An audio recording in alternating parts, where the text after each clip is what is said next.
Hello, Dr. Noam Chomsky. This is Mohammed Jamali from HSU. It's an honor to have you here. Thank you very much for your time. Dr. Chomsky, to our audience, to remind you, he's an MIT linguistics professor. He's also arguably the most important intellectual alive. There's so much to say about him. Let me just summarize. He's America's leading dissident, the world's most quoted intellectual. Thank you so much, Dr. Chomsky, for your time. With us today also we have Dr. Saeed Mutazavi, an HSU professor. Good to meet you, Professor Chomsky, and it is truly an honor for me to be sitting here with you. And pleased to be with you. Dr. Saeed Mutazavi is the chair of the business department as well as the Senate, the academic Senate. Now, to remind our audience, Dr. Chomsky used to teach a political activism course at MIT and JFK and Harvard, and it was called Politics, Justice, and Social Change. And you stopped teaching the course a while ago because your schedule doesn't allow you anymore. So you gave me all the course material, and hopefully we will start this course next semester at HSU. You have also agreed to do a 1-hour video conference for the students enrolled in the course every semester. Thank you so much for your time. Look forward to that. So let's begin with our first question. Dr. Chomsky, according to the general polls, the problem that most concerns Americans by far is Iraq. The American taxpayers are contributing a lot of their wealth towards the so-called reconstruction of Iraq, a country that was first destroyed by Bush Sr., then went through over a decade of economic embargo, and followed by even more death and destruction during the last 3 years. Now that Saddam regime is removed, it's time to rebuild Iraq with a new constitution. Noam, in 10 minutes, would you consider the U.S. model of democracy one that can be implemented in Iraq to put it back on its feet? If not, then what do you think are the real reasons for U.S. troops to remain there? And if staying there may never solve their situation, while bringing them back home could result in a catastrophe, then what do you suggest we should do to improve the situation? Well, just to put it to the side, there are plenty of problems about the U.S. model of democracy that have to be fixed right here. So I wouldn't suggest it as a model for anyone. It's a problem for us to deal with and many problems to overcome. But that aside, the U.S. had no interest. I mean, the idea that the United States was entered Iraq in order to bring about democracy is just pure rhetoric. I mean, it's like saying that Stalin invaded Afghanistan to impose democracy. He didn't invade, okay. Brezhnev invaded. These are what every invader says. Sure, we want to bring freedom, justice, democracy, and so on. If you look at the U.S. invasion of Iraq, the rhetoric did shift. At the beginning, Bush and Blair and Powell and Straw and the rest insistently claimed that there is what they called a single question. Will Saddam Hussein eliminate his weapons of mass destruction? And if he won't, we're going to have to invade. That was the reason for invading. Of course, there was the usual rhetoric about democracy, but completely freedom and so on. But I mean, that's just boilerplate, complete companies, everything. The actual reason given was weapons of mass destruction. Well, a couple of months later, that question was answered, but the wrong way. There weren't any weapons of mass destruction. At that point, there was a replacement. Turned out the rhetoric changed. No, we really invaded in order to bring democracy. We just didn't tell you that. We told you we invaded for weapons of mass destruction, but our real reason was to bring democracy. Well, at that point, everybody should burst out laughing. If you change the reasons all of a sudden, what happened? Well, what happened is obvious. The first reason collapsed, so we have a new reason. And then the press, which is very loyal, and the intellectuals who are very subservient, immediately jumped into line. And from then until today, it's the president's messianic mission to bring democracy to Iraq and the Middle East and the world, and so on. If you look at the evidence for that, it's zero. The only evidence is pronouncements. The evidence on introduction of democracy is all to the contrary. I mean, mountains of evidence showing, that's not what the U.S. wants, or any other conqueror. I won't run through it because we have 10 minutes, but it's very easy to add, to enumerate. In fact, when the first election took place in Iraq, January 2005, the Iranian foreign minister made a very eloquent pronouncement about how Iran welcomes the elections in Iraq. It's very pleased that Iraq is now a democratic state, joining the other democratic states, moving towards freedom and independence and democracy and human rights and so on. Do we take it seriously? Not particularly. And it's even harder to take seriously in the case of Bush and Blair. What are they trying to do? Actually, right after all of these, I think Iraqis know pretty well, right at the peak of the eloquence about bringing democracy, the president made a very well publicized speech at the National Endowment of Democracy anniversary in Washington, which he developed. He explained his messianic mission. The press started talking about the noblest war in history and so on. That was November 2003, after the collapse of the excuse. Right at the time there was a poll taken, a Gallup poll, taken in Baghdad, where people were asked, why do you think the U.S. invaded? Well, unlike the United States, 1% said that the U.S. invaded to bring democracy. 5% said that the U.S. invaded to help Iraqis. Most of the rest said, well, it's obvious. The U.S. invaded to take control of Iraq's resources, which are huge, one of the second largest oil resources in the world, to establish itself even more firmly at the core of the energy-producing region of the world. They added to support interests of Israel and other state interests. That's the way we would analyze the actions of any other state. But when we talk about ourselves, we have to pretend we're North Koreans. If the dear leader has spoken, that's got to be the truth, no matter what the facts are, no matter what the NATO are or anything.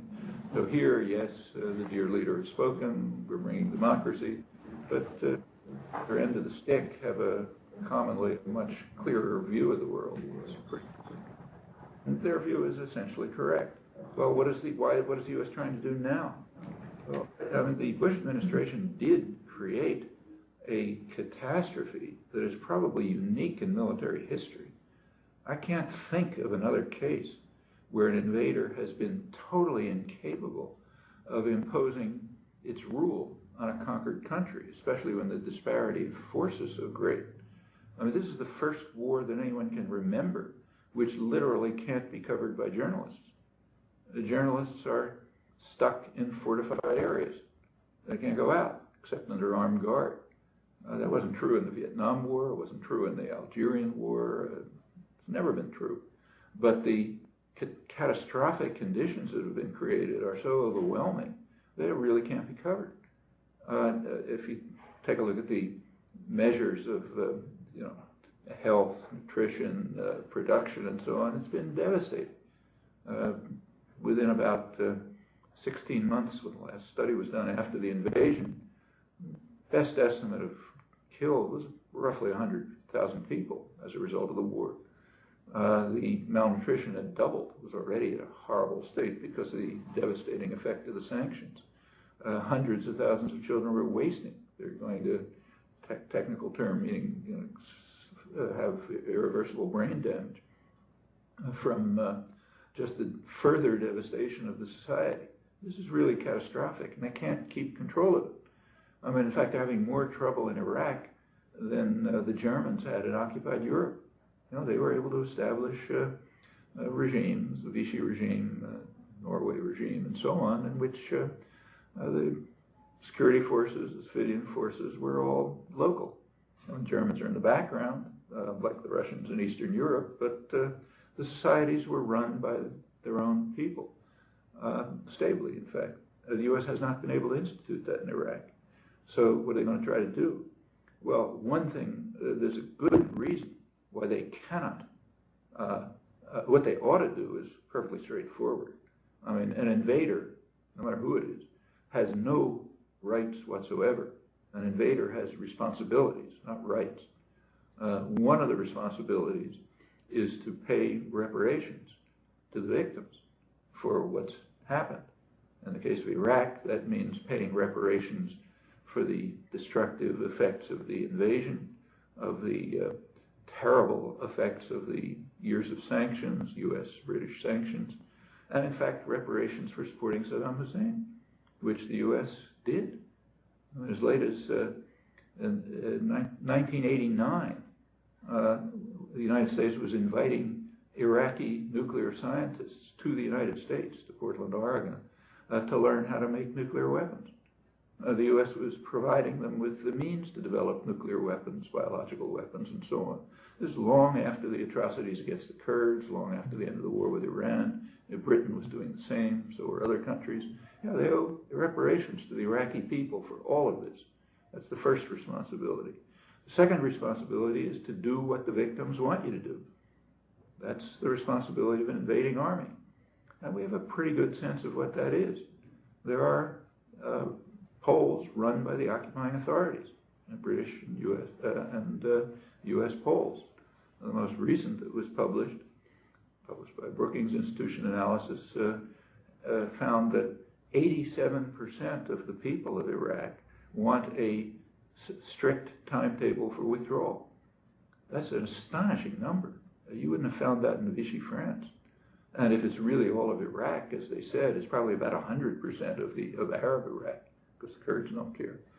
Well, it's an overwhelming majority of the population want the occupying army out. The U.S. is planning to stay in. It's building a huge embassy, by far the biggest in the world, putting in bases. It will not withdraw its troops until, in fact, Bush and Blair have said explicitly there will be no timetable for withdrawal. Doesn't matter what you think, that's the way it is.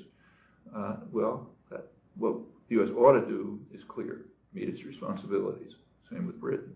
Now, why is the U.S. insistent on rejecting the will of the population?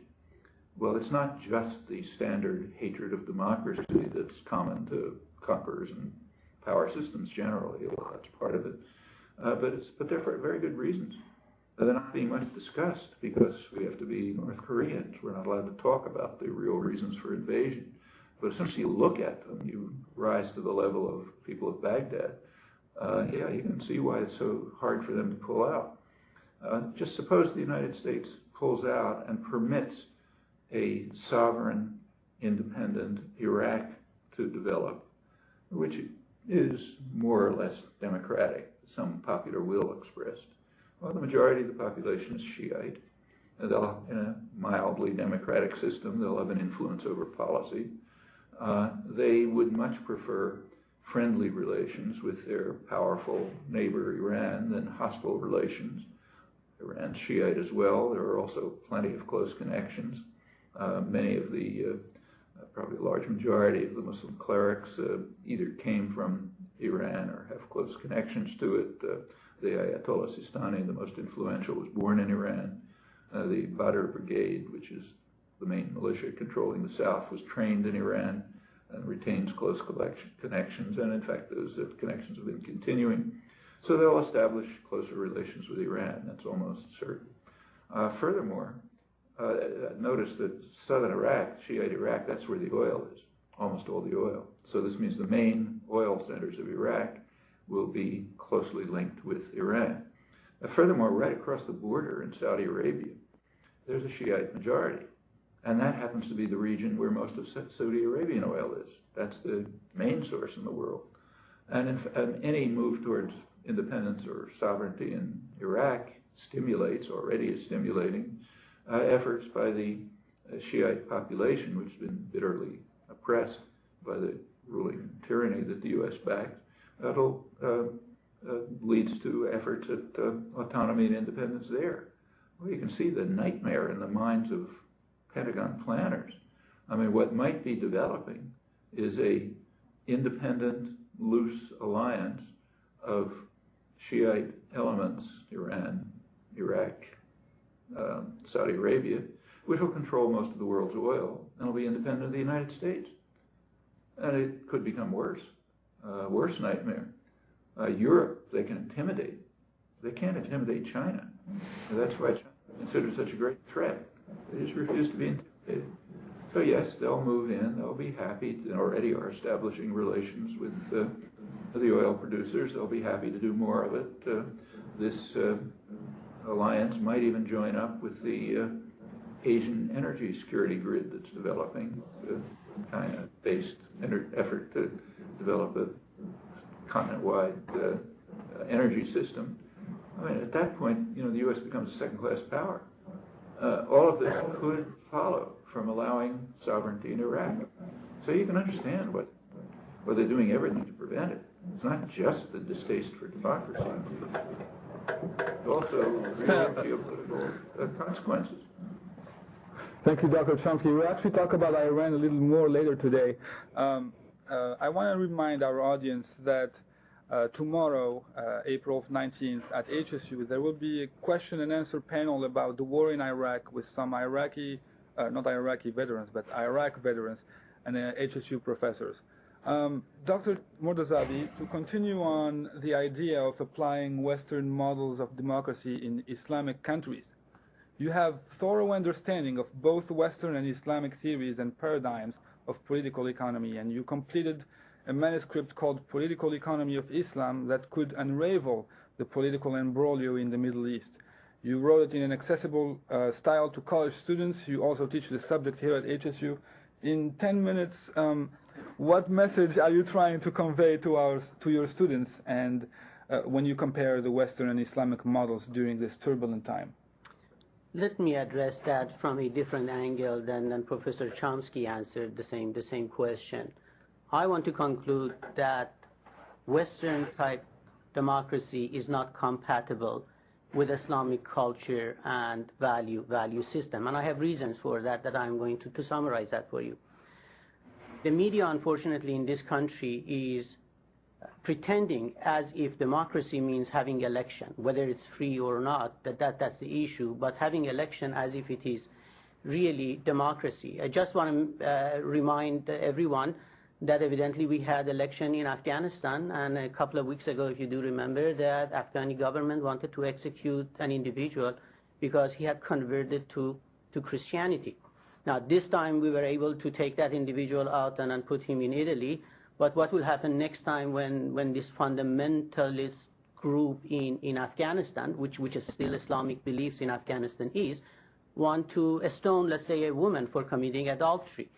These are examples to show that, yes, you could have election in a country like Afghanistan or Iraq, but you cannot have really Western-type democracy. To have Western-type democracy in any country, you do need to have economic institutions, social institutions, cultural institutions in place. And I want to more specifically say, especially with American style of democracy, you do need to have capitalism, free market, free choice. You do need to have social and cultural institution of individualism, primacy of individual in the marketplace and the political arena. And furthermore, the idea of having a limited government with negative rights and negative form of freedom. And by what I mean by negative form of freedom is a form of freedom that would minimize or eliminate intervention in the individual's life and individual's decisions. Now, none of these institutions would be compatible with the Islamic life and Islamic culture. Let's start with the culture of Islam. Culture of Islam is collectivist. I think it was Karl Popper in Open Society and Its Enemy that simply said the only way that you can have democracy and open society is to have individualism. When you do have collective system and you have collectivism in a country, that is going to create a totalitarian regime. So in a sense, the existence of collectivist culture in Islam will not make it possible for the Western-type democracy to take place in that part of the world. Secondly, capitalism is absolutely not compatible with Islamic life and Islamic culture. The idea of private ownership, which is the cornerstone of capitalism, and maximization of utility and happiness, which is really the cornerstone of capitalism, cannot work in the Islamic world. Because according to the Islamic theology, the true owner is God, and individuals are only custodians of the properties on earth. Therefore, there is a tremendous amount of limitations and restrictions imposed on Muslims in terms of how to treat and how to keep these properties and on how to use them for your own well-being. And thirdly, in terms of political ideas, the main cultural value system and political value system in Islam is establishments of justice. And to establish justice, you do need to have positive form of freedom, if you can define it in that way, meaning that you do need to have a government that actually would establish justice and would get involved very seriously in redistribution of wealth and resources in the society to do all of that. Now, finally, another important point, the main idea behind the Western democracy is the separation of church and state. And such idea is absolutely not acceptable in Islam. Therefore, in a sense, in my opinion, it is not possible to bring Western-type democracy to the Islamic world. Now, is it possible to create some semi-democratic society in that part of the world? The answer is yes. I want to argue that Iranian regime, with all of its deficiencies, perhaps is a good attempt. Iranians during 1906 constitutional revolution, and then later on in 1979 when the Islamic regime came to power, they have tried to superimpose some Western institutions of democracy like free election and expression of opinion, etc., within the confine of Islam, and to some extent that has been achieved in Iran, and perhaps, in my opinion, that's the best hope that you can have in a country like Iraq as well. If I add one other necessary institution in Islam that would be needed to create, in a sense, semi-democratic society, is the institution of what we call ijtihad, or independent reasoning. Ijtihad, or independent reasoning, in Islam has a long history. But the difference between the Shiite Muslims and the Sunni Muslims, that are the majority of the Muslims, is that the Sunni Muslims basically argued in 15th century that the gate of ijtihad is closed. No more independent reasoning. From now on, you are going to basically implement Islamic laws in the Islamic societies. That's why you see in countries like Saudi Arabia or in Afghanistan or in Pakistan, these fundamentalists believe that you have to basically enforce Islamic laws the way that they were developed back in the 10th century or so should be implemented, is the source of problem. Among the Shiite Muslims, on the other hand, that are the minority of the Muslims, the gate of ijtihad has never been closed. And as a result of that, the laws of Islam can be interpreted and reinterpreted on a daily basis. Despite the fact that the media is presenting Iran as a monolithic society, among all different ayatollahs in Iran, you will see different opinions on how to interpret laws and rules and regulations. For example, we are going to come back to the issue of nuclear power. Recently, few of the Iranian authorities simply argued that the use of nuclear weapon by a Muslim country is actually forbidden by Islam. Therefore, interpreting the rules and the laws of engagement in war, they were able to come up with a conclusion that it is not reasonable for a country like Iran to develop nuclear weapons because Islam would not allow such weapons to be ever used in the future, because it is going to cause a tremendous amount of destruction and is going to kill innocent civilians, women, children, that they have nothing to do with the war. We can get to that idea later on. And furthermore, I want to say that there are other institutions in Islam that would allow some semi-democratic society. And by far one of the most important one is the existence of the shuras, or consultation assemblies.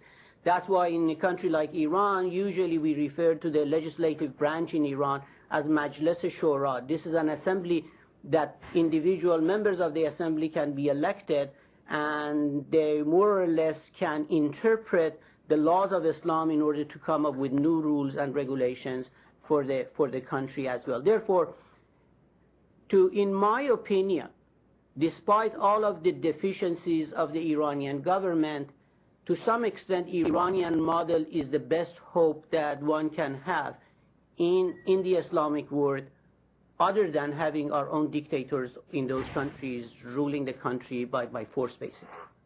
Thank you, Dr. Mortazavi. I want to remind the audience that I'm an Arabic faculty here at HSU, and ijtihad means doing your best, not to confuse with jihad, which means struggle, the party. Dr. Chomsky, let's move to another destroyed area in the Middle East. On the topic of least concern to Americans, at least judging by the printed word, is the fate of the Palestinians, who have been going through a very brutal occupation, the longest since World War II. And the United Nations has issued 2 resolutions for Israel, the invader, to leave the occupied territories. But Israel has yet to comply because of 1 vote only, and that is of the United States, who has veto power in the United Nations. Now, Noam, you wrote over 40 years about the subject, including in your last book, Failed States. In 10 or 15 minutes, what is really going on in Palestine? What's the relationship between the US and Israeli governments? And why does the majority of Americans sympathize with Israel? Well, first of all, just to report the views of Americans accurately, sympathize, yes, but if you, there have been studies of popular attitudes on providing aid, okay? A large majority, say 2/3, think that the United States should not provide aid to either of the 2 parties, either Israel or Palestine, unless their governing entities agree to work to a negotiated settlement on the international border with minor modifications. That's the international consensus of the border as of pre-June 1967. So a large majority of Americans thinks that neither side should get aid unless they're moving to a 2-state settlement, negotiating for a peaceful 2-state settlement on the international border. Furthermore, a large majority think that if both sides are honestly moving toward that solution, then the U.S. should equalize aid to the 2 parties. I mean, it is so radically opposed to policy that the press can barely even report it. In fact, probably doesn't report it. But those are the opinions of Americans. They've been in favor of the international consensus on a 2-state settlement for a long time. A couple of years ago, a plan came along, was initiated by Saudi Arabia, called the Saudi Plan, which was accepted by the Arab League, which called for a normalization of relations between Israel and the Arab world, complete normalization of relations, on condition that the international consensus be implemented. 2-state settlement on the international border, maybe slight modifications, some land swaps, negotiations like that. That's the Saudi plan, another version of the international consensus. It was supported by about 2/3 of the American public. Yeah. So it's whatever sympathies people have, their conception of what a proper solution should be is that of the international community. This international consensus has been in place with very minor modifications formally for about over 30 years. And exactly as you say, it has not been implemented because the U.S. rejects it. The first UN Security Council resolution calling for a political settlement on the international border with full guarantees for the security of every state in the region, including Israel, etc. That was all the wording of the main resolutions, 242 and others. That was in January 1976. The resolution was brought to the Security Council by the Arab states, what are called the confrontation states, Syria, Egypt, Jordan, supported by the other major Arab states. The world supports it. Palestinians supported it. The U.S. vetoed it. And that's, I won't run through the record, but that's been going on since. The U.S. has alone prevented the implementation of a political settlement in essentially these terms. You know, you can have debates about just how do you fix up the border, and what do you say about Jerusalem, and so on. There are a lot of questions. But that basic arrangement, territorial arrangement, has been a fixed international consensus for over 30 years. The U.S. has blocked it. There has been one departure from this, namely in the last month of the Clinton administration, in January 2001. You'll remember the 2000 Camp David negotiations, which broke down without an agreement. The standard line in the U.S. media and commentary is that Clinton and Israeli Prime Minister Barak provided the Palestinians, Arafat, with a magnanimous and generous offer which could have settled everything, but they refused because Arafat can't accept peace and he's a terrible person, Palestinians are awful, and so on. That was the official line. It wasn't true. All you had to do was to look at a map of the offer at Camp David to understand why no Palestinian could possibly accept it, including the U.S. favorite, Mahmoud Abbas, who turned it down. It's a little hard to find maps because I don't think a single one was presented in the U.S. media anywhere. At least nobody's been able to find one. You can find them. I mean, they're available. And what they show is that the proposal at Camp David essentially broke Palestine, the West Bank, up into 3 separate cantons, barely connected to one another, only connected far to the east. All of them pretty much separated from some small sector of Jerusalem, which is the center of Palestinian educational, commercial, cultural life. So basically 4 separate cantons, often called Bantustans in the Israeli commentary, and that of course all separated from Gaza. Well, obviously that's not a viable solution, and Clinton himself recognized it. A couple of months later, he revised his proposals. He offered in December of 2000 what he called his paradigms, which came a little vague, but they came much closer to a tenable settlement.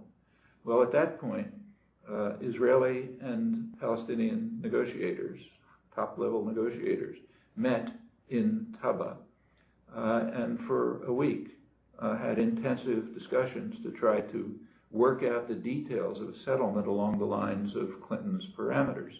And we have detailed records of this from the participants, from international observers. They all agreed. They came pretty close to a solution. They themselves, in their final press conference, said if we had a little more time to work on this, we could probably reach a political settlement. Well, they didn't have more time. Israel called off the negotiations 4 days early, in fact. And then we move on to Bush and Sharon, and just more and more settlement, and more violence, and building the separation wall, and so on. But that 1 week in Taba is about the only time in the last over 30 years that the U.S. has departed from an extreme rejectionist position, which simply will not permit a viable Palestinian state. Well, the last couple of years, the U.S. and Israel have moved on. I should say, just to continue, that after Israel called off the Taba negotiations, informal negotiations continued. Were called Track 2 negotiations, again with pretty high-level people, but informally. They led finally to what's called the Geneva Accord. It's called that because it was released internationally in Geneva in, I think, December 2002. And it was a detailed proposal for a settlement roughly along those lines. You can argue about whether you can fix this, you can fix that, but it was basically in terms of the international consensus and what they were coming close to in Taba. Well, that was greeted by the entire world, almost. Sent delegates to Geneva, messages and so on. Israel flatly rejected it. The United States simply dismissed it. Wouldn't even talk about it. Okay, that's where the Geneva Accord stands. Those remain a basis for settlement, but the U.S. and Israel will not do it. What they're doing instead is extending their settlement programs, huge infrastructure and settlement programs, to take over the parts of the West Bank that they want. That includes most of the arable lands, the main resources, primarily water resources, includes the Jordan Valley, It includes salients cutting across the country, one southern one which essentially cuts it in half east of Jerusalem, another northern one, Ariel salient, almost cuts it in half, and all separated from some tiny area of East Jerusalem. And now there's a wall being built. They call it for security, but can't possibly be that. It's a separation wall. It's essentially an annexation wall, saying, okay, here's what we're going to annex. It cuts right through Palestinian villages, separates villages from their land, and it's designed to ensure that a big area will be effectively annexed to Israel, including the parts that it wants, and the Palestinians will be left in unviable sectors. Now it's interesting to see the way it's presented here. The last Israeli election, Ehud Olmert was elected, said he's proposing a withdrawal plan. Yeah, he's proposing to withdraw scattered settlements outside the area that they plan to annex, to withdraw those and put them inside. So they'll have a stronger, more viable, expanded Jewish state. It's not a withdrawal plan; it's an annexation plan. But you take a look at the media here, full of praise about Olmert's withdrawal plan. The New York Times had an editorial praising Israel because at last Israelis voted in favor of withdrawal. In fact, they voted in favor of annexation. It did add at the bottom of the editorial, it said, well, there's some question of territorial division, but they're minor. We can put those aside. Well, maybe you can put them aside in the New York Times editorial office, but you can't put them aside if you're trying to survive in the West Bank. Those are the questions. Well, and that's the way it's been presented. This is, in fact, an annexation plan, a substantial annexation plan, which undermines the possibility of a viable political settlement. That's its intention, and that's what it's achieving. The Palestinian cantons will, in fact, be effectively imprisoned. You take a look at the map. They're surrounded on all sides by territory that Israel intends to keep, and they're virtually separated from one another. Well, that's the end of the international consensus, if it is implemented. In fact, it's the end of the Palestinian people if it's implemented, because they're not going to be able to survive. Nobody could survive under those conditions. That will go on as long as the United States backs it, and as long as the population of the United States allows them to do it. Well, the population here doesn't know much about it. One reason is the facts just aren't presented. Try to find a description, an accurate description of what the actual plans are. Not a withdrawal plan, an annexation plan. And not a plan because it's being implemented. There's massive construction and development going on to implement it, paid for largely by U.S. taxpayers. Well, if people come to understand that, I don't think they're going to accept it. Thank you, Dr. Chomsky. I want to remind the audience you are the author of Manufacturing Consent as well as Hegemony or Survival. I also want to remind the audience that next Monday, April 24th, at 6 p.m., HSU will be broadcasting an 80-minute U.S. documentary called Peace Propaganda and the Promised Land. And it's about the U.S. media and the Israeli-Palestinian conflict, a must-see documentary. Now let's move to a third area in the Middle East, which is under severe U.S. threat of total chaos and destruction. That is Iran. Iran is trying to develop a nuclear power plant to produce electricity for its citizens, like many other countries. But last month, the president of Iran stated Israel should be wiped out of the surface of the earth. This week, an article also appeared in the New Yorker says the U.S. considers the use of nuclear weapons against Iran. For those who haven't heard me very well, I'm going to repeat this. The U.S. considers the use of nuclear weapons in Iran. Now, the White House believes that the only way to solve the Iranian problem is to change the power structure in Iran, and that means war. The military planning was premised on a belief that the sustained bombing campaign in Iran will humiliate the religious leadership and lead the public to rise up and overthrow the government. Saeed, you are a native of Iran. I remember asking you over a year ago if the U.S. will start a war in Iran as part of the axis of evil as stated by President Bush. Back then you told me the U.S. probably wouldn't declare a war like the one in Iraq, but they would probably do some airstrikes here and there. In 10 minutes, what's really going on with the Iranian nuclear program? What do you think of the new Iranian president? And what do you think are the consequences of using nuclear weapons against Iran? There are two sides to your questions. First of all, let me start by the statement that has been quoted over and over by the president of Iran, that in my opinion is an utter nonsense, and it is not shared by the majority of Iranians. Iranians, if you look at the long history and culture of Iran, Iranians don't have that aggressive behavior and tone in their daily life. So Mr. Ahmadinejad's statement is absolutely unacceptable, and it is unacceptable to most of Iranians as well. I want also remind you that when the former president of Iran, Mohammad Khatami, who was reform-oriented, was in power, and he was approaching the West by offering the dialogue of civilizations, the West, and particularly the United States, never took him seriously, and the argument was that he really is not the true power in Iran.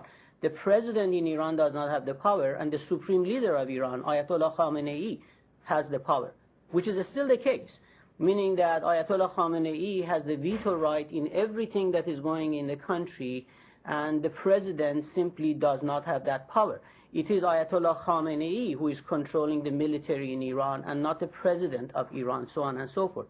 But somehow the neocons in Washington have found another weapon in order to promote their agenda, that they are comparing Ahmadinejad to another Hitler. Now, he does not have internal power that Hitler had, and then clearly Iranian military does not have the military power that Hitler had. So it's such a really the simple-minded comparison between the two. But by making a comparison with Hitler, they are simply saying that we need to remove this government. In addition to that, the nuclear excuse is a second excuse, that we need to change the regime. And it's really interesting to me that in a democratic society, a week ago or so, the former Speaker of the House, Mr. Gingrich, was very matter of fact, was saying on the news that the objective in Iran should be regime change and nothing else. I don't know based on what international law we have the authority basically to change the regimes, but that's besides the point. In my opinion, both the nuclear issue as well as Ahmadinejad are being used as an excuse to change the regime. Now, the question is, what is the alternative? The United States has been courting two different groups in the United States as an alternative. The corrupt monarchists that they are asking basically the United States to put them back in power so they can fill their own pockets, as well as returning favor to the United States by giving perhaps most of the resources of Iran easily to the U.S. And the second group that is being courted by the United States is People Mujahideen, that is still on the U.S. State Department list of the terrorist groups. These are the people that cooperated with Saddam Hussein in 8 years of war to kill their own brothers and sisters in Iran. Now, evidently the intelligence about Iran and Iranian nuclear really projects has come and distributed by the People's Mujahideen. But recently the New Yorker had another article a couple of weeks ago that simply reported that the intelligence actually is coming from the State of Israel.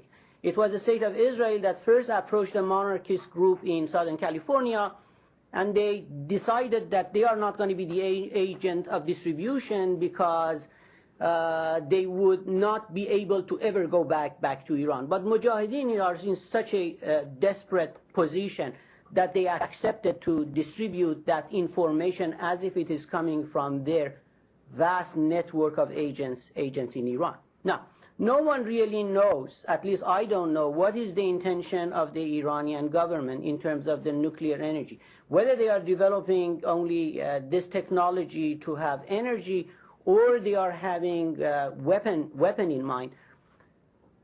The best that a reasonable individual can imagine is that Iranian might be after what is known as the Japanese option, meaning that to have the technology to put together a bomb quickly in case of for their own defense. It would be absolutely unreasonable to imagine that anyone in Iran can ever imagine to use nuclear weapon and not to face a massive retaliation by the United States and other countries. Therefore, it is not reasonable to imagine that these people are so, I'm sorry, stupid that they are asking to be completely destroyed. So I think that the best reasonable idea is that, yes, they might be developing such weapons, but for defensive purposes. Now, based on all of the estimates, Iranians are between 5 to 10 years away from having enough enriched uranium to have a single bomb. Therefore, we have 5 to 10 years to solve this problem. And in my opinion, this problem can be solved within really diplomatic framework. Every Iranian who has been educated, perhaps in the West, knows of a winning game strategy known as tit for tat. I do cooperate with you in the first round of the game, and after that I'm going to repeat what you have done. This is the winning strategy. Everyone knows that in game theory. Iranians cooperated with the United States in Afghanistan. Iranian cooperated with the United States even in Iraq up to today. But using the terminology of the game theory, the United States is defecting. Therefore, Iranians know that the only way that they can come out of this game as a winner is if they keep defecting. Therefore, somehow we have to get out of this prisoner's dilemma, if you like, in, again, using the terminology of the game theory. And it is possible to do that. And in order to get out of that, it seems that the ball is in the American courts. Americans should change their behavior. Once Americans show that they are willing to cooperate, then perhaps Iranians are going to respond favorably as well. It seems that there are some legitimate claims on the part of Iranians vis-à-vis the United States and some legitimate claims from the United States vis-à-vis Iranians. And these claims can be really resolved within an international forum. The United States should basically agree to end this aggression towards Iran by constantly threatening that they are going to change the regime or they are going to invade Iran. Iranians, by the same token, can return the favor by what is known as a Malaysian approach towards Palestinian and Israeli problem, by agreeing not to interfere between Palestinians and Israelis on their personal matters. Clearly, Iranians have claims billions of dollars of Iranian assets have been frozen for more than 20 years by the United States. That would be a good gesture to return it to Iran. By the same token, Iranians can return the favor by basically cooperating with the United States in that part of the world. Whether the United States wants to accept or not, which is very difficult for them to accept, Iranians are becoming, in a sense, regional superpower, and they want to be acknowledged for that. And if we somehow show them that there is no intention on the part of America to invade Iran or to change regime in Iran, I hope and I think they are reasonable enough to cooperate with the United States in the future. Very often, this hard diplomacy that we are pretending, in my opinion, perhaps John Wayne mentality, that we would never apologize, we never cooperate with the enemy because that's the sign of weakness, really, in my opinion, belongs to the kindergarten and not into international environment. It is time to sit and negotiate and bring Iranian to the international community. Look what has happened in China. By bringing China into international community, I'm not saying that China today is the center of democracy, but clearly China today is a much better environment in sense of cooperation with the rest of the world than it was 20 years ago. Bringing Iran into international community could more or less achieve the same end. But by taking this tough position by the White House and the neocons in Washington, the only reasonable response by the Iranians is also to take a very tough position against the United States, saying that we are able to defend ourselves, and if the United States attack Iran or so, we are going to retaliate as well. Let me go back to the New Yorker's piece by saying that by bombing Iran, we are going to humiliate this regime, and then internally people are going to get rid of this government. This is absolute a fantasy. Anyone who knows anything about the Iranian history and Iranian culture should know that Iranian nationalism is 3,000 years old. Any invasion of Iran, any attack to Iran is going to unite Iranians from all different walks of life against the enemy and against the aggressor. Therefore, if anything, invading Iran or attacking Iran is going to make the position of this government much, much stronger. We should bring Iranians into international community, negotiate with them, and leave the reform of this government to Iranian people. Iranian people have a long history. In 1906, we had the constitutional revolution in Iran that successfully reconciled the Western laws with Islamic laws to create a semi-democratic society. Even the present regime in Iran, to some extent, has done that. And this regime has shown that it's capable of being reformed. If you look at the Iranian regime today and compare it to 20 years ago, Iranian regime today is very different. And it has been reformed, and in my opinion, can be reformed further in the future. But the solution is not aggression, the solution is negotiation. And I just want to ask Professor Chomsky to see if he has any solution to get out of this dilemma. According to the Physician for Social Responsibility, any use of tactical nuclear weapon in Iran ultimately could be responsible for killing about 1 million Iranians. Well, not only that, but it'll probably blow up the region, and nobody knows what the consequences would be. Yeah, I think I basically agree with you. There are very straightforward methods that can be used to mitigate and probably eliminate the crisis. First of all, we should bear in mind to begin with that the United States has no objection whatsoever to Iran developing nuclear energy. In fact, right at my own university, MIT, where I'm sitting, 30 years ago, MIT made a deal with the government of Iran, certainly with U.S. government support, if not initiative, to bring Iranian nuclear engineers to MIT to train them in how to develop nuclear energy. Well, of course, that was Iran under the Shah. It's the same programs they're carrying out now. Henry Kissinger recently made a speech in which he said, well, Iran doesn't need nuclear energy. It has so much oil, so it doesn't need nuclear energy. Therefore, it must be developing nuclear weapons.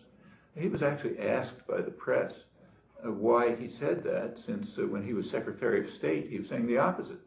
He was saying Iran needs nuclear energy. It should save its petroleum resources for other reasons.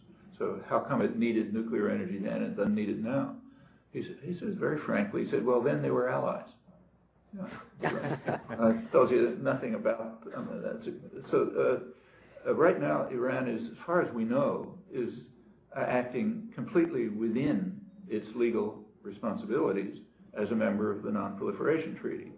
Maybe it has other intentions in mind, maybe not. With aggressiveness, as you said, the U.S. can drive it to other intentions. But now it's doing what it is legally entitled to do.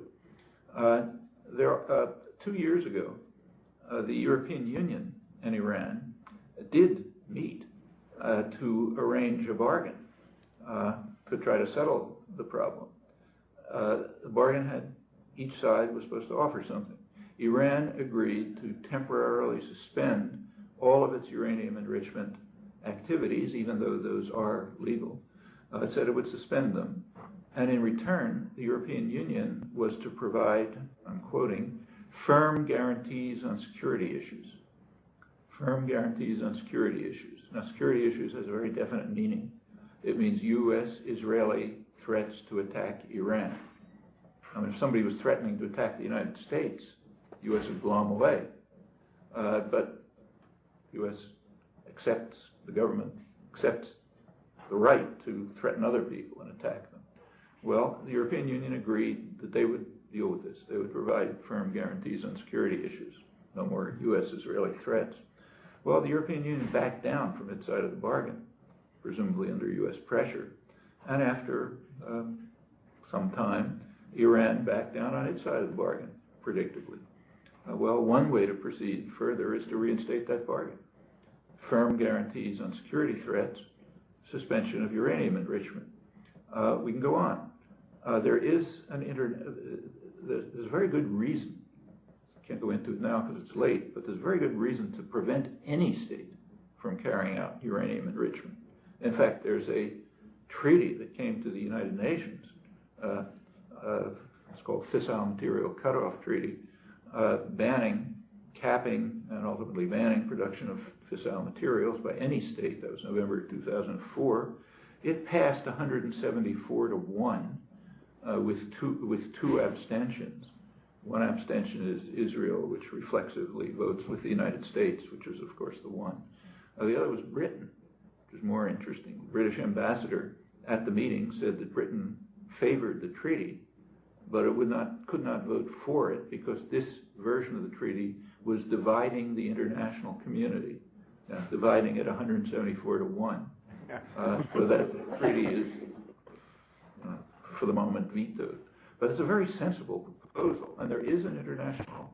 There are ways to do this. Mohammed al-Baradei, the head of the International Atomic Agency, a couple of years ago proposed that there be an international authority which would develop fissile material, enrich uranium, produce fissile materials, and would make them available to any state under supervision, any state that wants to use them for peaceful purposes. That's actually a very sensible proposal. That might prevent destruction of the world by nuclear war, which is imminent. It's not a remote threat, time again. But that would mitigate, maybe terminate a threat which is much more serious than Iranian nuclear weapons, namely the threat of massive nuclear war. It could happen even by accident. Well, that's a good proposal. Of course, it was dead in the water. The U.S. wouldn't pay any attention to it. In fact, as far as I know, there's only one state that has formally accepted that, Iran. In February, the Iranian government said, yes, they would accept that proposal, al-Baradei's proposal. I don't know of any other state that's done that. All right, that's a much further move, not only to deal with this problem, but to deal with a much more massive problem, the threat, actually imminent threat of massive, terrible, destructive nuclear war. 6 years ago, Iran offered to negotiate with the United States on all of these issues, all of them, security issues, weapons, everything. Bush administration has refused. Okay, all of this going on gives us very good, sensible steps that can be taken towards reducing this crisis and even the much larger crises of which it is a small part. But there has to be willingness to take those steps. Thank you very much, Dr. Chomsky. To conclude today's conference, I would like to say that I would like to state the scientific fact. The number one cause for increase of cancer all over the world is the presence of nuclear material in our atmosphere that we all breathe here every day. Yesterday, my wife told me and all her friends that if the U.S. uses nuclear bombs, not just against Iran, but any country in the world, she's leaving this country for good. She said that it's a threat to the health of our daughter and future children, that she's not going to contribute her taxes towards that end. And she went and signed a petition and wrote a letter to her congressman. I urge every one of you listening today to do the same. Write to your congressman, and I hope you take Chomsky's course at HSU next semester.